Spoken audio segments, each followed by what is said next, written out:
அனைவருக்கும் வணக்கம். காலையில் எந்திரிக்கும் போதே வேலை போகணும்னாலே ஒரே எரிச்சலாக வருது. ஆனால் என்ன பண்ணுறது? குடும்பத்தை பார்த்துக்கணும், பசங்க ஃபீஸ் கட்டணும், வட்டி கட்டணும், தவணை கட்டணும், கடனை அடைக்கணும், 4 காசு சேர்க்கணும். இதெல்லாம் நினச்சி மனசு சோர்வா கவலையாக இருக்கும் இல்லையா? இந்த உணர்வு போகணும்னா என்ன செய்யணும்? தொடர்ந்து வீடியோவை ஸ்கிப் பண்ணாமல் கடைசி வரைக்கும் பாருங்கள். உங்களுக்கு ஒரு சர்ப்ரைஸ் காத்துக்கிட்டு இருக்கு.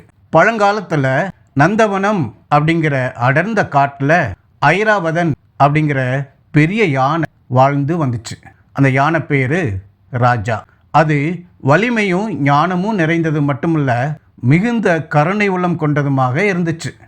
காட்டில் உள்ள எல்லா உயிர்களையும் தான் குழந்தை மாதிரி பாதுகாத்து வந்துச்சு. ஒரு முறை காட்டில் கடும் வறட்சி ஏற்பட்டுச்சு. நீர்நிலைகள் வறண்டு மரங்கள் வாடின.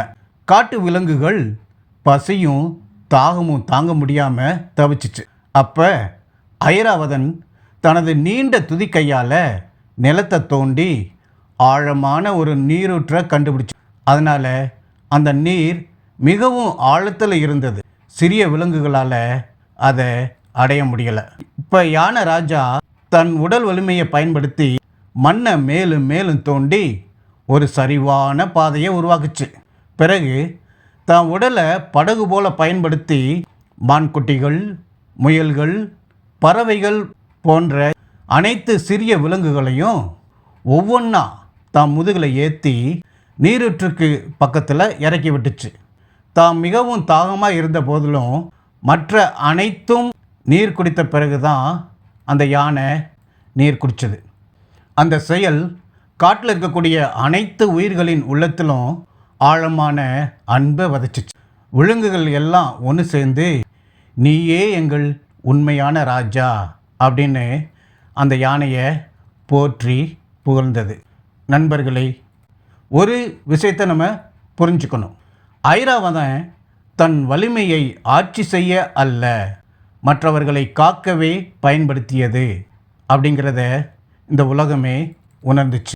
வறட்சி காலத்தில் ஐராவதன் ஒரு நீரூற்று உருவாக்கினாலும் மான்குட்டிகள், முயல்கள், பறவைகள் போன்ற சின்ன சின்ன விலங்குகள் என்னால் தண்ணியே குடிக்க முடியலையேன்னு எரிச்சல் பட்டாங்க. காட்டு விலங்குகள் பசியும் தாகமும் தாங்க முடியாமல் தவிச்சு சோர்வடைஞ்சாங்க.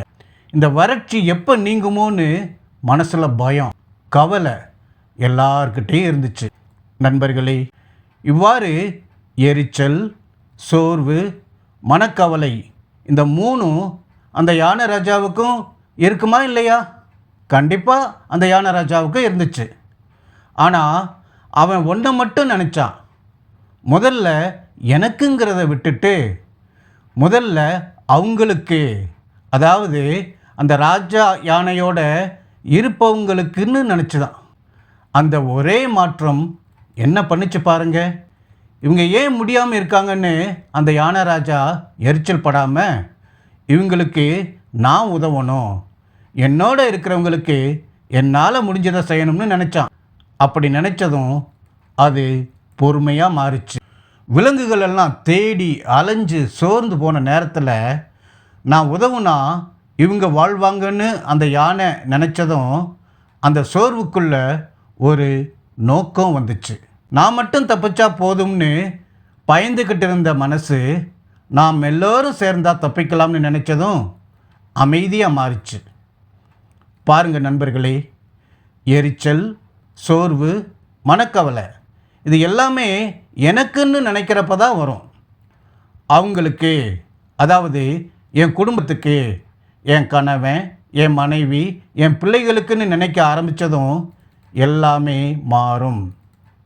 நண்பர்களே, நம் வீடுகளில் ஒவ்வொரு மனைவியும் ஒவ்வொரு தாயும் நான் ஏன் சமைக்கணும், வீட்டு வேலை செய்யணும், பாத்திரம் கழுவணும், துணி துவைக்கணும், வீடு பெருக்கணும்னு சுயநலமாக இருந்தால் என்னாகும்? சிந்திச்சு பாருங்கள்.